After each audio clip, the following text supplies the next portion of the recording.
लिंबोणीची लागवड करत शेतकऱ्याने मिळवला मोठा नफा। उन्हाळ्यात लिंबाला मागणी वाढते आणि भाव देखील जास्त मिळतो। या अनुभवाचा फायदा घेत शेतकऱ्याने लिंबोणीची यशस्वी शेती केली आहे। नांदेड जिल्ह्यातील सुजलेगाव येथील शंकर बोलमवाड या शेतकऱ्यानं 15 गुंठे क्षेत्रात लिंबाची 60 झाडे लावली। त्यासाठी त्याला 20,000चा खर्च आला।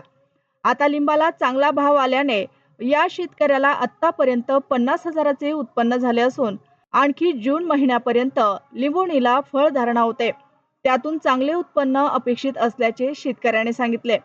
बाजारातील मागणीनुसार उत्पादन केले तरच शेतकरी फायद्यात राहू शकतो, हे या शेतकऱ्याने दाखवून दिले आहे। माझं नाव शंकर चंद्र बोमलवाड, राहणार सुजलेगाव, तालुका नायगाव, जिल्हा नांदेड। सुजलेगाव इथं रहिवासी।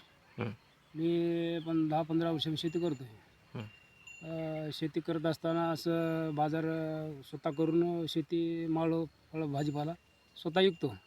स्वतः विकत असताना असं माझ्या लक्षात आलं की लिंबू लागवड करायची, लिंबू आणि जांभळी। त्या अनुषंगाने मी लिंबू आणि जांभळीची लागवड केली। 50 झाड लिंबूचं लावले, 60 झाडं आणि 50 झाडं जांभळी लावली। समजा जांभळीमध्ये 1-2-3 वर्षे काही नव्हतं, चौथ्या वर्षी बरं झालं। चौथ्या वर्षी सुरुवात झाली लिंबूला, पण 2 वर्ष अंतर पीक घेतले, 2-3 वर्षी काही नव्हतं। गेल्या वर्षीपासून लागवड लिंबाची चांगली आहे।